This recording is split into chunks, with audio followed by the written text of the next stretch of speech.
الحمد لله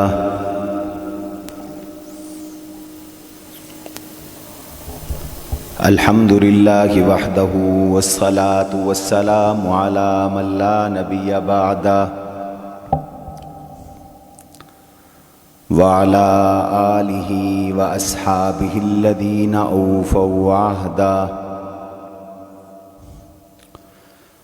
الذين هم مفاتيح الرحمة ومصابيح الغرر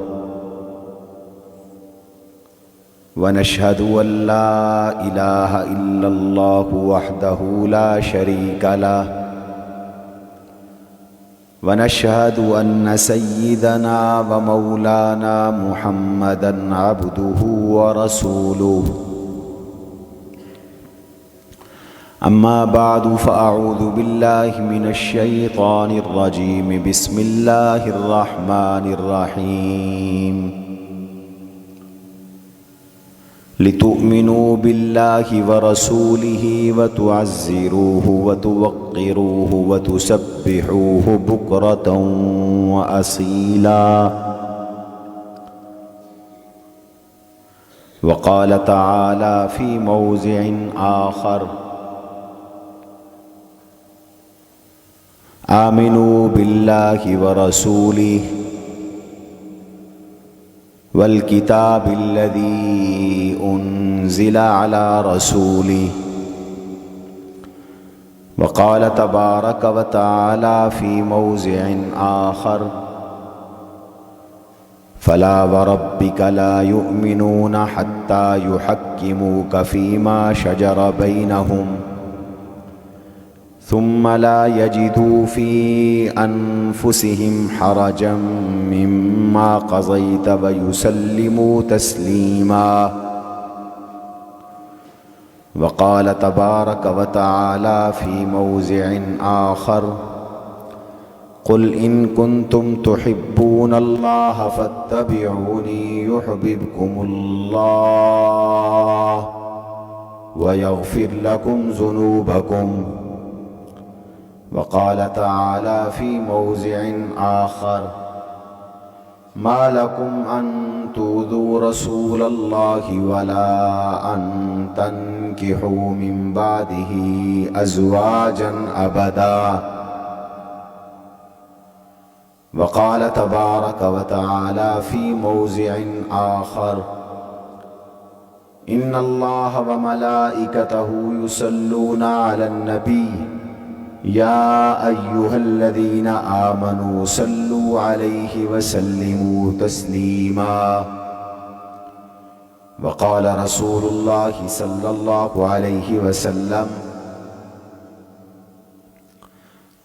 كل أمتي يدخلون الجنة إلا من أبى قيل من أبى قال من أطاعني دخل الجنة ومن عصاني فقد أبى وقال رسول الله صلى الله عليه وسلم أنا النذير العريان وقال رسول الله صلى الله عليه وسلم ثلاث من كن فيه وجد بهن حلاوة الإيمان أن يكون الله ورسوله أحب إليه مما سواهما وأن يحب لأخيه ما يحب لنفسه وأن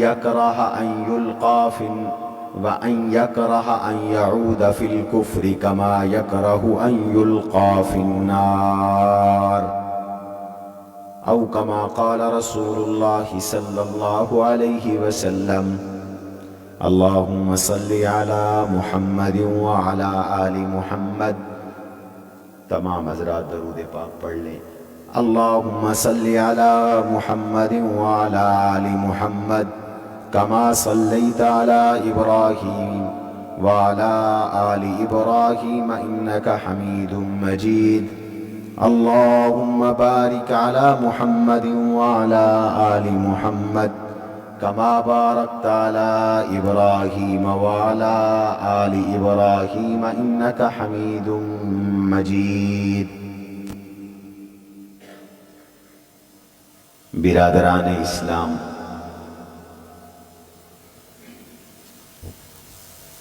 میرے انتہائی عزیز ساتھیوں،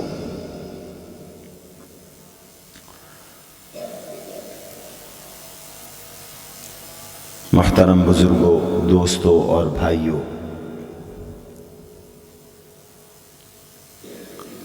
دنیا میں میرے اور آپ کے لیے مخلوقات میں سب سے بڑی محسن شخصیت میرے اور آپ کے آقا جناب رسول اللہ صلی اللہ علیہ وسلم کی ہے۔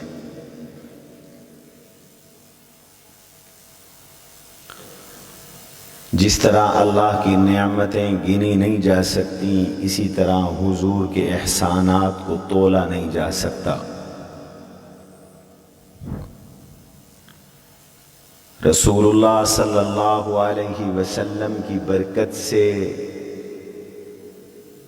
بن مانگے میرے مولا نے ہمیں وہ کچھ دیا جس کے ہم اہل نہیں ہیں۔ حضور کی برکت سے ہمیں وہ رفعتیں ملی جن کے ہم مستحق نہیں ہیں، وہ عزتیں ملیں، وہ دنیا اور آخرت کی سرفرازیاں ملیں جس کے ہم اہل نہیں ہیں۔ یہ سب کچھ ہمیں حضور پاک صلی اللہ علیہ وسلم کی برکت سے ہمارے اللہ نے ہمیں عطا کیا۔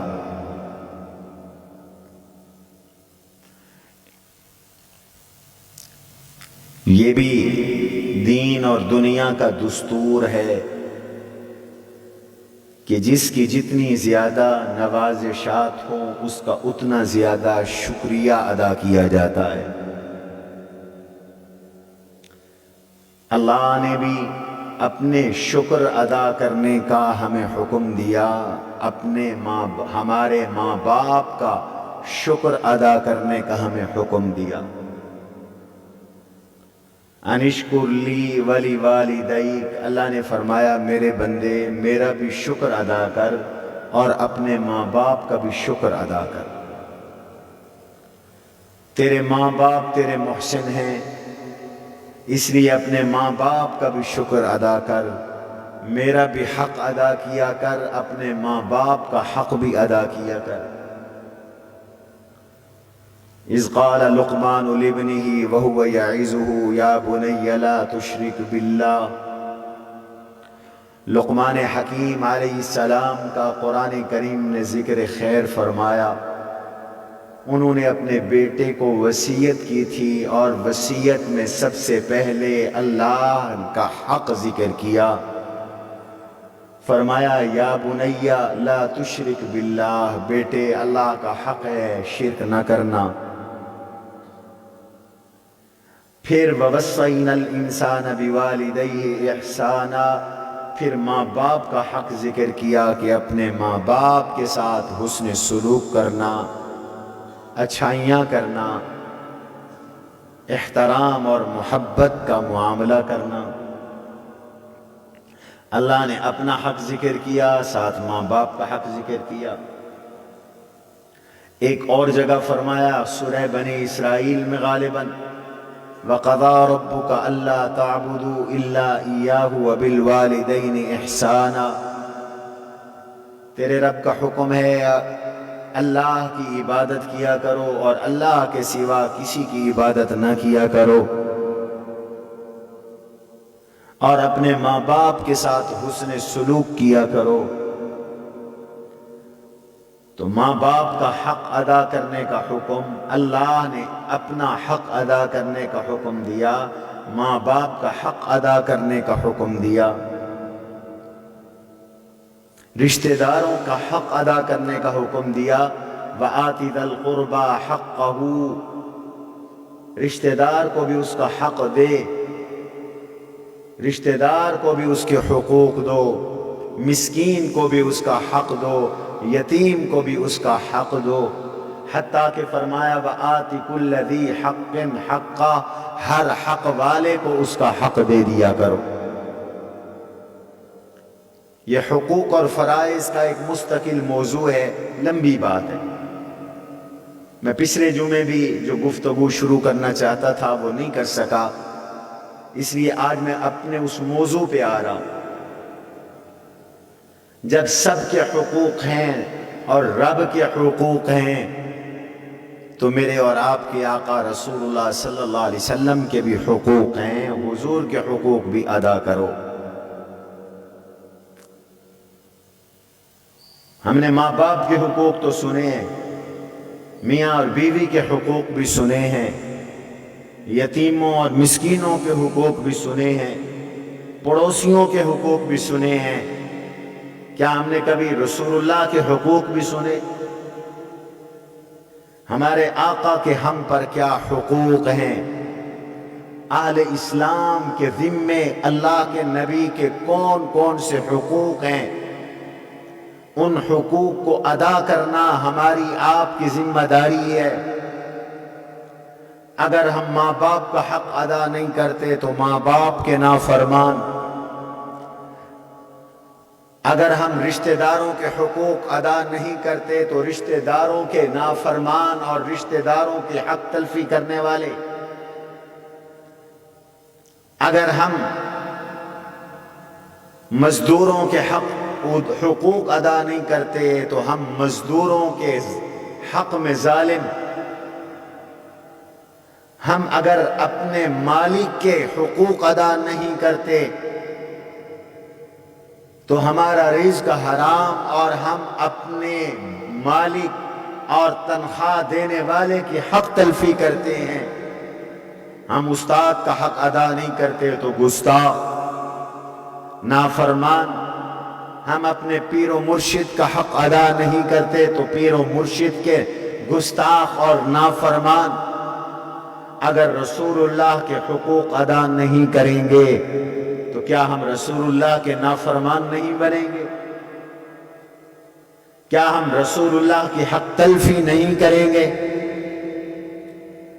اس لیے سب سے اہم ہے اللہ کے حق ادا کرنے کے بعد حضور کے حقوق ادا کرو، اور اللہ کے حق میں بھی کوئی کمی نہ کرو، اللہ کے حبیب کے حق میں بھی کوئی کمی نہ کرو۔ حق والا قیامت کے دن اپنا حق لے گا، حق والے کو حق دینا پڑے گا۔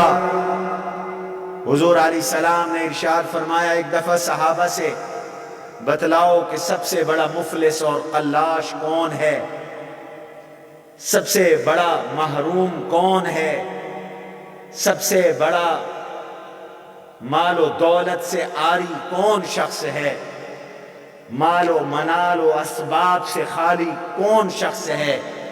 پھر آپ نے خود ارشاد فرمایا، سب سے بڑا مفلس، سب سے بڑا قلاش، سب سے بڑا غریب، سب سے بڑا محروم، سب سے بڑا نادار اور سب سے بڑا وسائل سے دور وہ شخص ہے جو روز محشر اپنے وسائل کے ساتھ آیا، یعنی اپنی حسنات، اپنی طاعات، اپنی نیکیاں ساتھ لایا، لیکن اس نے لوگوں کے حقوق ادا کرنے تھے۔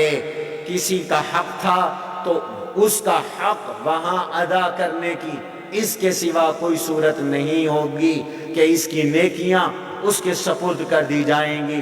اس کو گالی بکی تھی، اس کے بدلے اس کی کچھ نیکیاں اس کو مل گئیں۔ کسی کا قرض دینا تھا، اس کے بدلے کچھ نیکیاں اس کو مل گئیں۔ کسی کا کوئی اور حق دینا تھا، اس کے بدلے کچھ نیکیاں اس کو مل گئیں، حتیٰ کہ یہ نیکیوں سے فارغ ہو گیا اور پھر بھی حق ادا نہ ہوئے۔ اب دوسرے حق والے آئے تو ان کے گناہ لے لے کر اس کے سپرد کر دیے گئے، تو یہ شخص سب سے بڑا قلاش ہے، یہ شخص سب سے بڑا مفلس ہے۔ ایسا شخص سب سے بڑا مفلس ہے۔ کسی کا حق دینا ہے، لوگ قرضے لیتے ہیں، ہڑپ کر جاتے ہیں، لوگ عاریتاً چیز لیتے ہیں، ہڑپ کر جاتے ہیں، لوگ دوسروں کی عزتوں کو تار تار کرتے ہیں، ماں بہن ایک کر دیتے ہیں، بد زبانی کرتے ہیں، غیبت کرتے ہیں، چغلیاں کرتے ہیں، برا بھلا کہتے ہیں، ایذا دیتے ہیں، بہتان لگاتے ہیں، الزام تراشیاں کرتے ہیں، دراصل اپنا نقصان کرتے ہیں، اس لیے کہ کل قیامت کا دن ہوگا، ہر صاحب حق کو اس کا حق دینا پڑے گا۔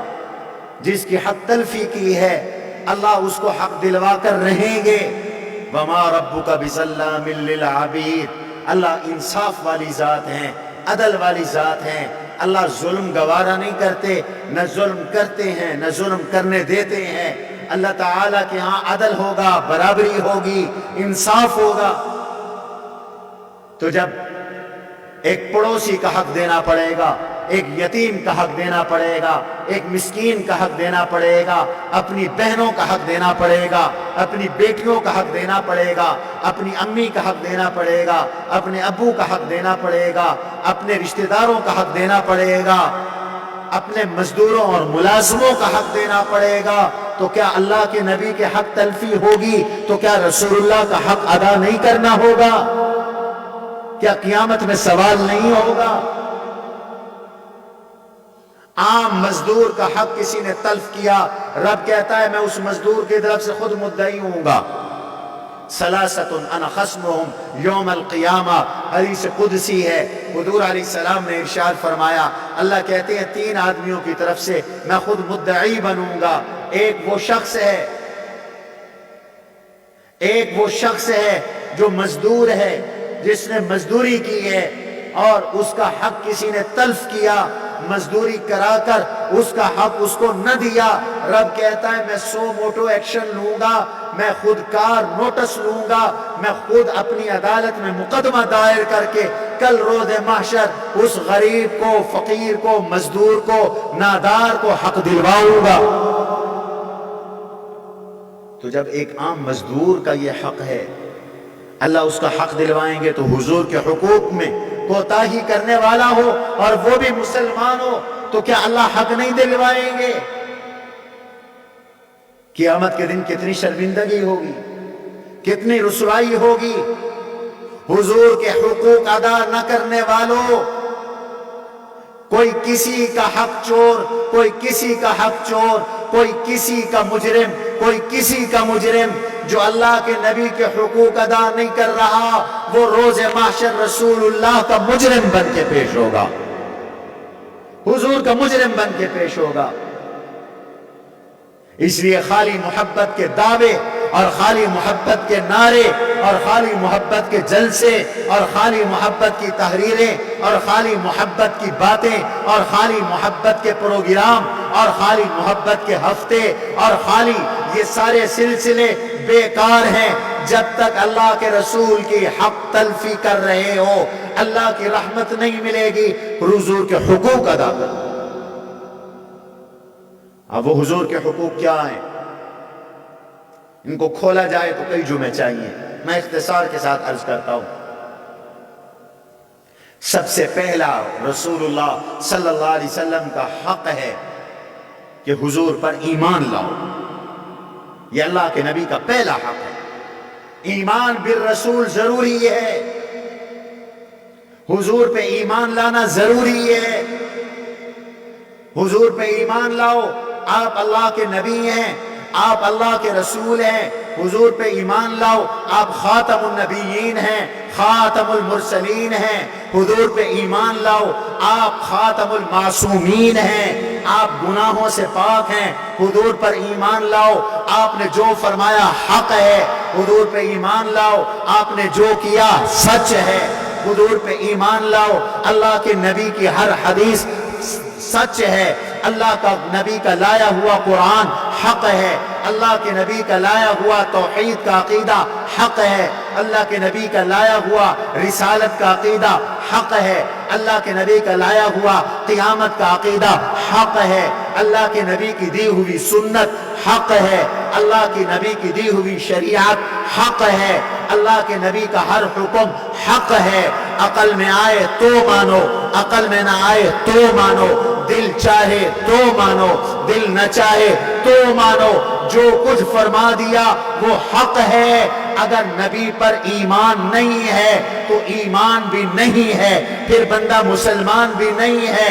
نبی کے ایک ایک حکم پر ایمان لانا یہ حضور کا حق ہے، یہ اللہ کے نبی کا حق ہے۔ آج اگر کوئی نوجوان کہتا ہے جی باقی بات تو ٹھیک ہے، مجھے فلاں حکم پر اعتراض ہے، وہ رسول اللہ کے حکم پر اعتراض کرتا ہے، ایمان سے گیا۔ اللہ نے خود کہا من لم یؤمن باللہ ورسولہ، جو اللہ پہ ایمان نہیں لاتا، اللہ کے رسول پہ ایمان نہیں لاتا، فَأُولَٰئِكَ أَعْتَدْنَا لَهُمْ، اللہ کہتے ہیں ان لوگوں کے لیے ہم نے دوزخ کا عذاب تیار کر رکھا ہے۔ آج ایک آواز لگ رہی ہے، نئے نئے فتنے پیدا ہو رہی ہیں، اور وہ آواز یہ لگ رہی ہے کہ اللہ پہ ایمان ہو، قیامت پر ایمان ہو، نیک عمل ہو، نجات کے لیے کافی ہے۔ لہذا یہودی بھی قیامت کے دن اگر اللہ پہ ایمان رکھتا ہے، دنیا میں قیامت پہ ایمان رکھتا ہے، نیک عمل کرتا ہے، وہ بھی جنتی ہوگا، عیسائی بھی جنتی ہوگا، ہندو بھی جنتی ہوگا، اور باقی غیر مسلم بھی اگر ایمان باللہ اور ایمان بالیوم الآخر رکھتے ہیں وہ جنت میں جائیں گے۔ گویا کہ یہ کہا جا رہا ہے کہ حضور پہ ایمان لانا ضروری نہیں ہے۔ آج ایک آواز آ رہی ہے حضور کو خاتم النبیین ماننا ضروری نہیں ہے، گویا کہ کہا جا رہا ہے کہ اگر کوئی حضور کے بعد کسی اور کو نبی مانتا ہے تو وہ بھی جنت میں جائے گا۔ دوستو یہ دھوکہ ہے، اللہ کا قرآن اٹھا کے دیکھو، خدا کی کتاب اٹھا کے دیکھو، اللہ نے جہاں پر اللہ پہ ایمان لانے کا حکم دیا وہی رسول اللہ پر ایمان لانے کا حکم دیا۔ دونوں پر ایمان لانا ضروری ہے۔ کل آمن باللہ وملائکتہ وکتبہ ورسلہ، رسولوں پہ ایمان لانا ضروری ہے۔ اگر حضور پہ ایمان لائے بغیر ایمان قبول ہوتا تو پھر مکہ میں بہت سارے ایسے لوگ تھے جو اللہ کی توحید کو ماننے کے لیے تیار تھے، حضور کو نبی ماننے کے لیے تیار نہیں تھے۔ یہودی بھی اللہ کی توحید مانتے تھے، یہودی مشرک نہیں تھے، وہ اللہ کی توحید مانتے تھے، وہ قیامت کو مانتے تھے، وہ عذاب قبر کو مانتے تھے، وہ جنت کو مانتے تھے، وہ جہنم کو مانتے تھے۔ قرآن کا مطالعہ بتا رہا ہے۔ پھر پوری سورہ بقرہ یہود کے بارے میں کیوں نازل ہوئی؟ اس لیے یہ جھوٹ ہے کہ حضور پہ ایمان لانا ضروری نہیں ہے۔ رب کعبہ کی قسم، ہمیں تو جو دین ملا ہے حضور نے دیا ہے۔ میرا رب کہتا ہے ما آتاکم الرسول فخذوہ وما نہاکم عنہ فانتہوا، جو حضور دیں وہ لے لو، جس سے روکیں اس سے رک جاؤ۔ تو رسول پہ ایمان کے بغیر ایمان کیسے معتبر ہوگا؟ قرآن کہتا ہے وَيُرِيدُونَ أَن يُفَرِّقُوا بَيْنَ اللَّهِ وَرَسُولِهِ، جو لوگ اللہ اور اللہ کے رسول میں فرق کرتے ہیں ایمان لانے میں، کہتے ہیں اللہ پہ ایمان لاؤ رسول پہ ایمان نہ لاؤ۔ یفرقون چھٹے پارے کے شروع میں ہے بین اللہ ورسولہ اولئک هم الکافرون حقا، یہ پکے کافر ہیں، یہ مومن نہیں ہے۔ حضور پہ ایمان لائے بغیر جنت نہیں ملتی، حضور پہ ایمان لائے بغیر رب نہیں ملتا۔ اگر حضور پہ ایمان لانا ضروری نہیں ہے تو رب نے قسمیں اٹھا اٹھا کر اپنے نبی کی نبوت کو کیوں بیان کیا؟ یاسین والقرآن الحکیم انک لمن المرسلین علی صراط مستقیم، وہ کہتے تھے یہ رسول نہیں ہے۔ مشرکین مکہ حضور کو رسول نہیں مانتے تھے، رب نے قسم اٹھا کے کہا یاسین والقرآن الحکیم انک لمن المرسلین، میں قرآن کی قسم اٹھا کے کہتا ہوں آپ سچے رسول ہیں۔ وہ کہتے تھے ہدایت میں نہیں ہے، اللہ نے کہا علی صراط مستقیم، میرے نبی صراط مستقیم پر ہے۔ وہ کہتے تھے ما لہذا الرسول ما لہذا الرسول یأکل الطعام ویمشی فی الاسواق۔ وہ یہ سمجھتے تھے رسول انسان اور بشر نہیں ہو سکتا، اس لیے رسول کو بازار میں نہیں جانا چاہیے، روٹی نہیں کھانی چاہیے۔ ما لہذا الرسول یأکل الطعام، بھلا اس کو رسول کیسے مانے، یہ تو کھانا بھی کھاتا ہے، ویمشی فی الاسواق، سودا صرف لینے بازار بھی جاتا ہے۔ اللہ تعالیٰ نے اسی کو ثابت فرمایا، ہاں یہی میرا رسول ہے، یہی میرا نبی ہے۔ بات دور نکل جائے گی، تفصیل کا موقع نہیں، میں نے آگے بھی چلنا ہے۔ ایمان بالرسول ضروری ہے۔ اور میں اپنے نوجوان بچوں اور بچیوں سے کہتا ہوں، خاص طور پر جو کالجز اور یونیورسٹی میں پڑھتی ہیں، جو غیر ملکی لٹریچر پڑھتے ہیں، پیغمبر کے کسی حکم پر اعتراض نہ کیا کرو۔ خدا کی قسم، پیغمبر کے ایک حکم کا انکار بھی کفر ہے۔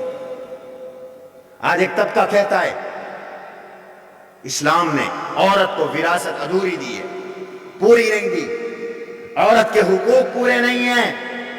جی، اسلام نے عورت کی گواہی آدھی کیوں رکھی؟ میں اس پر کئی دفعہ بات کر چکا ہوں، کرتا رہتا ہوں، آج میرا موضوع نہیں ہے، آج تو اتنا بتا رہا ہوں۔ ایک حکم کا انکار کیا تو کافر ہو گیا، ایمان سے خارج ہو گیا، خاتمہ خراب ہو گیا۔ سمجھ میں نہیں آتا تو کسی سے آ کر سمجھ لو، پھر بھی سمجھ میں نہیں آتا تو کہہ دو صدق اللہ ورسولہ، اللہ نے سچ کہا، اللہ کے رسول نے سچ کہا، آمنا وصدقنا، ہم نے مانا، ہم نے تصدیق کی۔ سمجھ میں آئے تب مانو، نہ آئے تب مانو، اس لیے کہ جہاں سمجھ کی انتہا ہوتی ہے وہیں سے وحی کی ابتدا ہوتی ہے۔ جہاں عقل ختم ہو جاتا ہے وہاں سے وحی شروع ہو جاتی ہے۔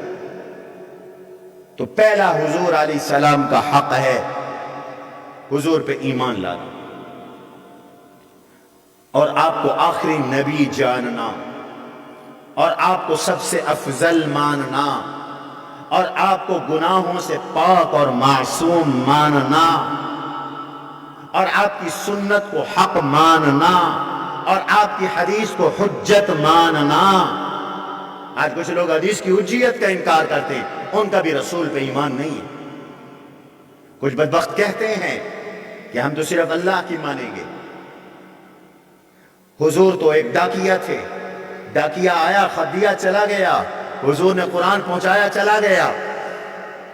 بدبختو، تم نبی کی حدیث کے بغیر نماز نہیں پڑھ سکتے، تم نبی کی حدیث کے بغیر روزہ نہیں ثابت کر سکتے، تم نبی کی حدیث کے بغیر زکوٰۃ کی تفصیل نہیں بتا سکتے، تم نبی کی حدیث کے بغیر حج نہیں کر سکتے، تم نبی کی حدیث کے بغیر دین کا ایک باب اس پر عمل نہیں کر سکتے۔ ہمیں سب کچھ تو حضور نے بتایا۔ حضور نے فرمایا صلو کما رأیتمونی اصلی، میری نماز کی طرح نماز ادا کرو۔ یہ قرآن میں لکھا ہوا ہے کہ فجر کی 2 سنتیں ہیں، 2 فرض ہیں۔ کہاں لکھا ہے قرآن میں؟ قرآن نے تو نماز کا حکم دیا، 5 وقت کی نمازیں تو حضور نے بتائی، 2 فرض فجر کے حضور نے بتائے، ظہر کے 4 فرض حضور نے بتائے، عصر کے 4 فرض حضور نے بتائے، مغرب کے 3 فرض حضور نے بتائے، عشاء کے 4 فرض حضور نے بتائے، زکوٰۃ کے لیے نصاب حضور نے بتایا، سال کے گزرنے کی شرط حضور نے بتائی، روزے کی ابتدا انتہا کی تفصیل حضور نے بیان کی، روزے کے احکام حضور نے بیان کیے۔ حدیث کے بغیر تو قرآن سمجھ میں نہیں آتا۔ قرآن کی سینکڑوں آیات ہیں، جب تک حدیث کو ساتھ نہ ملاؤ قرآن سمجھ میں نہیں آتا۔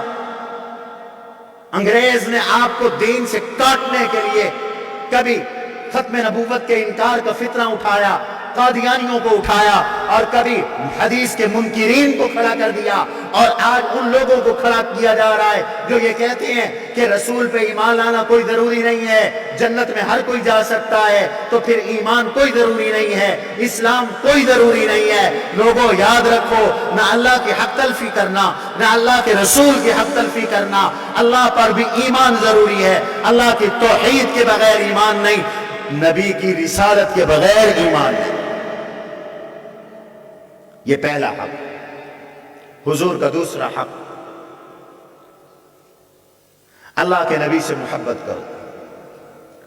یہ حضور کا حق ہے، یہ جذباتی بات نہیں ہے، یہ حضور کا حق ہے کہ حضور سے محبت کرو۔ اللہ منعم حقیقی ہے، اس کی نعمتیں بے شمار ہیں، اس لیے فرمایا احب اللہ لما یغدوکم من النعم وَأَحِبُّونِي لِحُبِّ اللَّهِ۔ میں حدیث پڑھ رہا ہوں، احب اللہ لما یغدوکم من النعم، اللہ سے بھی محبت کرو کیونکہ وہ تمہیں نعمتیں جو دے رہا ہے۔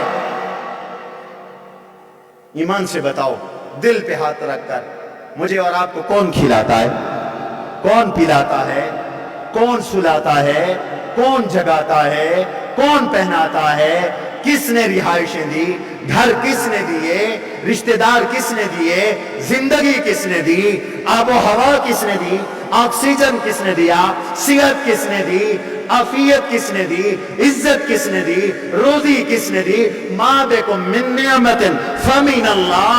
رب کہتے ہیں جو بھی نعمت تمہیں ملی ہے اللہ کی طرف سے ملی۔ اسی روزی کو دیکھ لو، ذہانت کی وجہ سے ملتی ہے روزی۔ اگر ذہانت کی وجہ سے روزی ملتی ہوتی تو مجھ جیسے موٹی عقل والے سارے بھوکے مر جاتے، اور سارے ذہین اور فتین اور ڈگری ہولڈر لوگ کھربوں پتی ہوتے۔ اور یہاں تو ہمیں نظر آتا ہے بیچارے ڈگریوں والے ڈگریاں اٹھا کر ریڑیاں لگائے پھرتے ہیں۔ ہمارے ایک جاننے والے ہیں بیچارے، ان کی بچیاں یہاں پڑھتی ہیں، گریجویٹ ہے، بیل ریڈی پہ کبھی کبھی یہاں آیا ہوا ہوتا ہے، گریجویٹ۔ تو گریجویشن بغیر ذہانت کے تو نہیں ہوتی۔ تو ذہانت سے رزق ملا؟ نہیں، محنت سے رزق ملا۔ اگر محنت سے رزق ملتا ہوتا تو جا کے دیکھو دبئی کے اندر کڑکتی دھوپ میں صبح سے رات عشاء تک جو مزدور کام کرتے ہیں وہ کھربوں پتی ہو جاتے، اور جو اے سی میں بیٹھتے ہیں، دفاتر میں بیٹھتے ہیں، وہ سارے قلاش ہو جاتے۔ وہ ان کے مقابلے میں 100 گنا محنت نہیں کرتے۔ وہ دن کے 11 بجے 12 بجے اٹھتے ہیں، اور مزدور صبح کے 4 بجے اٹھتا ہے اور رات کو 10 بجے جا کر سو جاتا ہے۔ محنت سے بھی روزی نہیں ملی، یاد رکھو، روزی ذہانت سے بھی نہیں ملی، اور روزی تعلیم سے بھی نہیں ملی، علم سے بھی نہیں ملی۔ تو روزی کیسے ملی؟ بتاؤ، اللہ کے فضل سے ملی۔ اللہ یبسط الرزق لمن یشاء ویقدر، اللہ کہتے ہیں میں جس کو لیے چاہتا ہوں روزی فراخ کر دیتا ہوں، جس کے لیے چاہتا ہوں میں روزی کو تنگ کر دیتا ہوں۔ رزاق میں اللہ ہوں۔ ان اللہ یرزق من یشاء بغیر حساب۔ بغیر حساب کا ایک معنی ہے بغیر تعب، اللہ جسے چاہتا ہے بغیر تھکن کے روزی دے دیتا ہے۔ کسی کو روزی ملتی ہے وہ تھک کر چور ہو جاتا ہے، پھر روزی ملتی ہے۔ اللہ کہتے ہیں میں جسے چاہتا ہوں بغیر تھکن کے روزی دے دیتا ہوں، بیٹھے بٹھائے روزی دے دیتا ہوں۔ اور بغیر حساب کا ایک معنی ہے بے شمار، اتنا دیتا ہوں کہ لوگ گن نہیں سکتے، شمار نہیں کر سکتے۔ اپنی ایسٹ کا پتہ نہیں، اپنے اثاثہ جات کا پتہ نہیں، اپنے اکاؤنٹ کا پتہ نہیں، اپنی آمدنی کا پتہ نہیں۔ ایک ہی دن میں لاکھوں کروڑوں اربوں آ رہے ہیں، میں بغیر حساب کے روزی دے دیتا ہوں، میں دیتا ہوں، میرے علاوہ کو روزی دینے والا۔ اس لیے فرمایا اس سے محبت کرو۔ وہ خالی ایک آکسیجن بند کر دے، گر کے مر جاؤ، آج پھر کرونا آ گیا ہے، پھیل رہا ہے۔ ایک دوست مجھے بتا رہے تھے کہ عقل حیران ہے، کہتے ہیں کرونا متعدی مرض ہے، کرونا متعدی مرض ہے، اور یہاں ٹیسٹ ہو رہے ہیں، گھر میں صرف بیوی کو کرونا ہے، شوہر کو بھی نہیں، بیٹوں کو بھی نہیں، بیٹیوں کو بھی نہیں۔ ڈاکٹر حیران ہے کیسی بیماری آ گئی، اگر متعدی ہے تو باقیوں کو کیوں نہیں، اور کہیں ٹیسٹ کرواتے ہیں تو سب کو ہے۔ میں کہتا ہوں ایمان کی کمزوری تھی اس لیے اشکال پیدا ہوا۔ شریعت یہ کہتی ہے کہ کوئی متعدی مرض بھی ہے تو ایمان یہ رکھو یہ خود نہیں لگتی، یہ اس کے حکم سے لگتی ہے۔ ارے میاں کوئی کسی کو مار بھی نہیں سکتا، کوئی مرتا ہے تو کس کے حکم سے مرتا ہے؟ لوگ کہتے ہیں جادو ہو گیا، تباہ ہو گئے۔ ارے جادو بھی کچھ نہیں کہتا، قرآن کہتا ہے وَمَا هُمْ بِضَارِّينَ بِهِ مِنْ أَحَدٍ إِلَّا بِإِذْنِ اللَّهِ۔ اگر جادو سے بھی نقصان پہنچے گا تو اللہ کے حکم سے پہنچے گا۔ یہ جو کہتے ہیں جادو وہ جو سر چڑھ کے بولے، بکواس ہے۔ وہ کوئی سر چڑھ کے نہیں بولتا جب تک وہ نہ چاہے، جب تک وہ نہ چاہے۔ پوری دنیا کے جادوگر اکٹھے کیے گئے موسیٰ علیہ السلام کے خلاف، قرآن بتا رہا ہے۔ ایک جادوگر کے نہیں آئے موسیٰ علیہ السلام کے مقابلے میں، اور صرف آئے نہیں لائے گئے۔ فَجُمِعَ السَّحَرَةُ، قرآن کہتا ہے جادوگر اکٹھے کر دیے گئے۔ انہوں نے اپنا فن اس کا بھرپور مظاہرہ کیا۔ فرعون جیسے حاکم کی طرف سے حوصلہ افزائی تھی، وہ کہہ رہا تھا اِنَّكُم مِّنَ الْمُقَرَّبِينَ، اگر تم آج اپنے جادو کے ساتھ موسیٰ کو ڈہا دو، گرا دو، پچھاڑ دو، ہرا دو تو تم میرے مقرب، تم میرے وزیر، تم میرے مشیر، تم میرے شاہی مہمان، تم پر میری نوازشات۔ سارے جادوگر اکٹھے ہو گئے۔ کیوں نہیں بال ٹیڑھا کر سکے موسیٰ علیہ السلام کا؟ یہ تو سارے آگ لگا دیتے اللہ کے کلیم کو۔ اگر جادو میں طاقت ہوتی تو سارے کے سارے موسیٰ علیہ السلام کو پچھاڑ کے رکھ دیتے۔ اور یہاں اکیلا کلیم ہے، اللہ کی ذات پر یقین ہے۔ یہ تبلیغ والے کہتے ہیں اللہ سے سب کچھ ہونے کا یقین، مخلوق سے کچھ نہ ہونے کا یقین، اللہ سے سب کچھ ہونے کا یقین ہے، اللہ پہ یقین ہے۔ تو موسیٰ علیہ السلام گھبرائے نہیں، پریشان نہیں ہوئے۔ فرمایا القوا ما انتم ملقون، ارے میاں دکھاؤ جادو، جو دکھانا چاہتے ہو کرو، کرتب جو کرنا چاہتے ہو ڈالو، جو ڈالنا چاہتے ہو مظاہرہ کرو، جو مظاہرہ کرنا چاہتے ہو کیا۔ انہوں نے مظاہرہ، انہوں نے ڈالی رسیاں۔ قرآن کہتا ہے یخیل الیہم انہا تسعی، حقیقت تو کچھ بھی نہیں تھی، محسوس ہوتا تھا یہ سانپ دوڑ رہے ہیں۔ اور جب موسیٰ علیہ السلام نے اللہ کے حکم سے عصا ڈالا اور اس نے فَإِذَا هِيَ تَلْقَفُ مَا يَأْفِكُونَ، سب کو نگل کے کھڑا ہو گیا۔ جادوگروں نے دیکھا کہ ہمارے جادو میں کچھ نہیں، ہمارے کلام میں کچھ نہیں، ہمارے دم درود میں کچھ نہیں۔ جادوگروں نے دیکھا ہمارے کرتب میں کچھ نہیں، انہوں نے دیکھا کہ ہماری ان رسیوں میں کچھ نہیں، ہمارے ان شوکہ بازیوں میں کچھ نہیں، اور اس کے پاس سب کچھ ہے۔ یہاں رب کا امر ہے، یہاں اللہ کا حکم ہے۔ تو پھر کیا ہوا؟ اللہ کہتے ہیں سارے کے سارے جادوگر سجدے میں گر گئے۔ لوگ کہتے ہیں صحبت سے کیا ہوتا ہے، اللہ والوں کی صحبت سے کیا ہوتا ہے؟ قرآن بتا رہا ہے یہ صحبت کا اثر ہے کہ موسیٰ علیہ السلام کی چند منٹوں کی صحبت نے جادوگروں کو قرآن، جادوگروں کو، کافروں کو موحد اور مسلمان بنا دیا۔ یہ صحبت کی برکت ہے۔ سجدہ، سجدے میں گر گئے۔ فرعون بگڑ گیا، آمنتم لہو قبل ان آذن لکم ان ھذا لکبیرکم الذی علمکم السحر. اچھا یہ تمہاری ملی بھگت ہے، یہ پلان ہے. حکمرانوں سے جب کوئی کام نہیں ہوتا نہ کہتے ہیں یہ سازش ہے. ارے میاں خدا کا نام مانو، کام کرو. چور چور ہم نے بہت سن لیا، کچھ کر کے دکھاؤ. یہ طریقہ پہلے سے چلا آ رہا. جب کچھ ہو نہیں سکتا کہتے ہیں یہ ہمارے خلاف سازش ہے. ان ھذا لکبیرکم الذی علمکم السحر. کہنے لگے اچھا آج پتہ چلا یہ موسیٰ استاد ہے، تم اس کے شاگرد ہو. تمہاری سازش ہے، تم میرا اقتدار چھیننا چاہتے ہو. حکومت کے خلاف سازش ہے، ہم سے ہمارا اقتدار چھینا جا رہا ہے. نفع دینے والا کون ہے؟ اونچا بولو. نقصان دینے والا کون ہے؟ فرمایا اس لیے اس سے سب سے زیادہ محبت ہے، اس کے بغیر تمہارا چارہ نہیں. اور پھر اللہ کے رسول سے سب سے زیادہ محبت کرو، سب سے زیادہ محبت کرو. اس لیے کہ اللہ ان سے محبت کرتا ہے، اس لیے کہ ان کے احسانات بے شمار ہیں.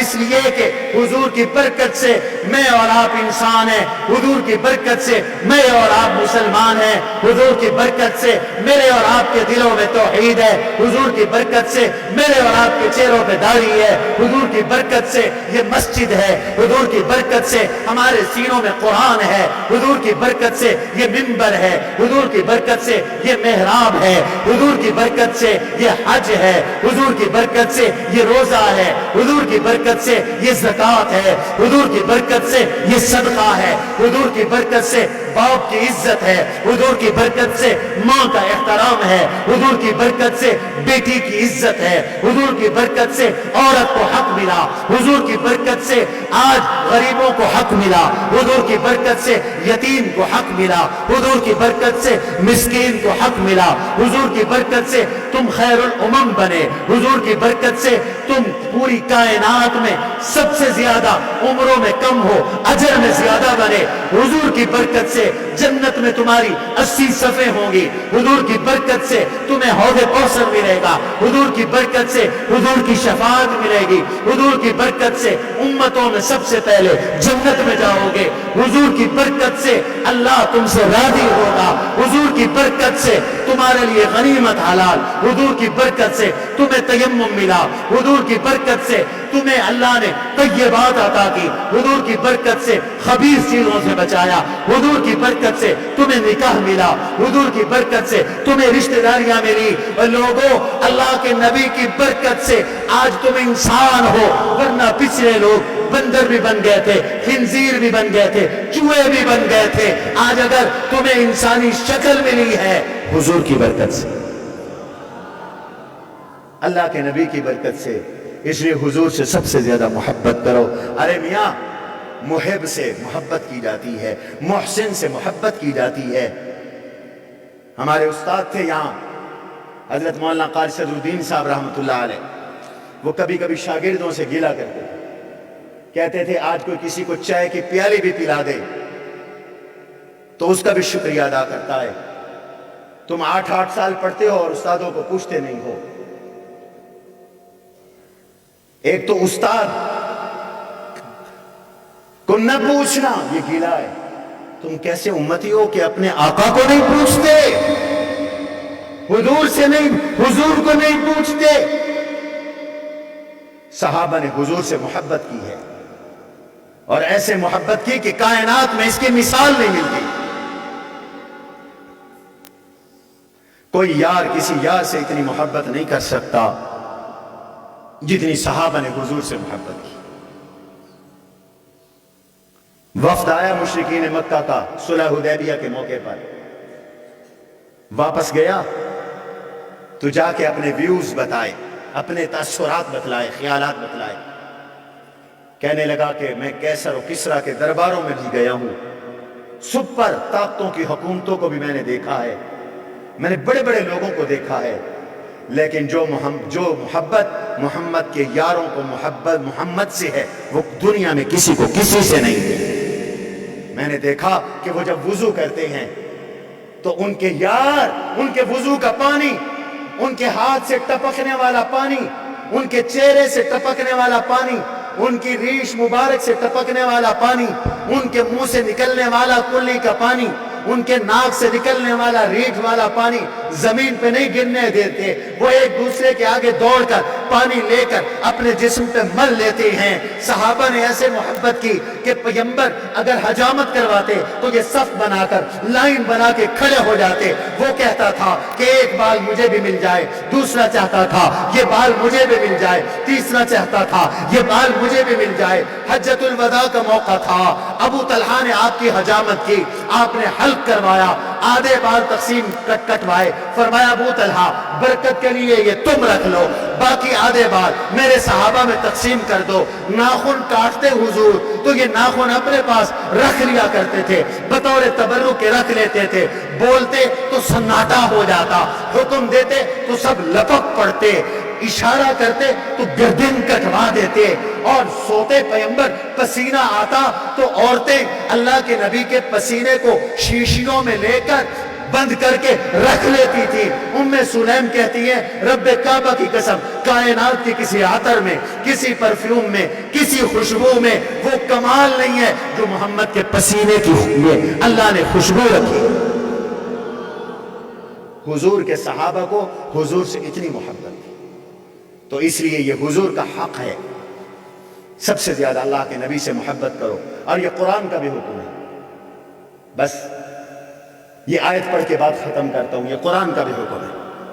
قُلْ إِنْ كَانَ آبَاؤُكُمْ وَأَبْنَاؤُكُمْ وَإِخْوَانُكُمْ وَعَشِيرَتُكُمْ وَأَزْوَاجُكُمْ وَأَمْوَالٌ اقْتَرَفْتُمُوهَا وَتِجَارَةٌ تَخْشَوْنَ كَسَادَهَا وَمَسَاكِنُ تَرْضَوْنَهَا أَحَبَّ إِلَيْكُمْ مِنَ اللَّهِ وَرَسُولِهِ وَجِهَادٍ فِي سَبِيلِهِ فَتَرَبَّصُوا حَتَّى يَأْتِيَ اللَّهُ بِأَمْرِهِ۔